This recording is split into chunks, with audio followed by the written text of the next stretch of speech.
Look, I'm not happy with two things in this game. I'm not happy. One is that I'm not happy we are dropping a very huge, big, important point against a Qarabag team. Against a team that is nothing. I don't think they are in top 50 of club ranking. Because as far as I'm concerned, a Premier League Brentford team, we beat this team waiting no good. As far as I'm concerned, a Sunderland Premier League team, we mess up this Qarabag team. I'm not happy the fact that we lost to a team from a league like Azerbaijan League, a league that is not in the top 10 of European League ranking. But a team like Chelsea, a so-called world champion, Chelsea, dropped a huge, massive 2 points against Qarabag team. It's an embarrassing thing. It's an eyesore. Secondly, I'm not happy that we lost such a player like Romeo Lavia in this game. Right? This is one of the biggest loss. And I think is bigger than these 2 points we lost. I just pray and I just hope this Romeo Lavia injury will not be the one that will take him out for like 2, 3, 4 weeks or months. Right? Before I start talking about the people, the players that really almost got me so mad in this game. Because of this Romeo Lavia injury, I can understand why Enzo Maresca decided to rotate his squad. I mean, I will not be happy with anybody coming down here telling me that he's blaming Enzo Maresca, criticizing Enzo Maresca. Because how can you tell me that players at the club are being paid, players who will do training, players who will prepare, come to a game and decided to shatter every ambition, every plan that a whole team prepare for the game? For crying out loud, these players are being paid. They are being paid to do the job. I mean, for crying out loud, this is a Chelsea. You are wearing a Chelsea Football Club. You are wearing a jersey that has a gold badge, a world champion badge on it, and you are doing rubbish on the pitch of play. It is obvious to me that these players don't know and they don't value this clothes they are putting on. They don't value that badge, despite the fact that they are the one that won it. They don't value that world champion badge on the clothes. As far as I'm concerned, TOSIN was a disaster in this game. As far as I'm concerned, HATO was a disaster in this game. It is the worst thing to do to pair TOSIN and HATO. I mean, TOSIN, who has not covered himself in a glory for the past game, who has been so dull. So, I mean, he's supposed to be an experienced player in this team, but he looks like the inexperienced player in this team. So, partnering him with HATO, who is just learning the system of Maresca, who has just come to this team, who has not adapted to this team, is a disaster thing to do. That is where I'm blaming Maresca, right?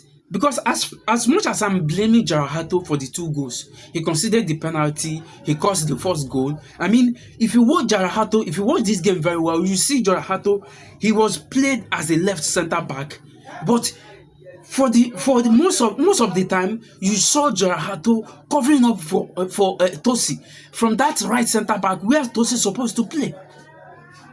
So what is TOSIN doing? He is too slow to recover. He is too dull to, make decisions in this game. As far as I'm concerned, moving forward, Enzo Fernandez was not in this game. He was a disaster in Chelsea midfield. As far as I'm concerned, Andrew Santos was not in this game. As far as I'm concerned, PEDRO was a disaster in this game. In fact, our midfield trio did not work out at all in this game until the introduction of Moses Caicedo and the Fakunde Bonanate. And as far as I'm concerned, Jamie Gittens was not in this game, right? Garnacho played better than Jamie Gittens in this game. Obviously, he scored the equalizer. He could have got us the winner with that scissors kick. But unfortunately, the goalkeeper was good enough to stop that from going past him, right? You see, PEDRO playing as number 10 in this game, and from the time Fakunde Bonanate came in this game, and bring light to what a number 10 supposed to be. I've been saying this in my past video. Fakunde Bonanate is another version of Kopama in this team. This guy understands very well, more than any other person apart from Kopama, what the role of a number 10 is all about. Look at him when he came in this game. I mean, he demonstrated, he bring light what a number 10 should be. Right? He also opened my eye that what this Chelsea Enzo Maresca team has been suffering from, the major thing we have been suffering from is this number 10 role. We are suffering from this absence of Kopama. Right? Because this team, Maresca team, this positional playing system of Maresca's team is built around this number 10. I mean, Enzo Fernandez failed to live up to expectation playing this number 10. PEDRO was a disaster playing this number 10 role. Somebody that seems that he know little bit of what the role of this number 10 is this Fakunde Bonanate. And Enzo Maresca decided not to play him in every big game. I hope and I think he has learned some lesson. I mean, and I don't think Kopama will be back in the Premier League game against Wolves. So I don't want to see any other person in that number 10 role. I want to see Fakunde Bonanate start in that game. Right? Let him start Fakunde Bonanate from the first minute.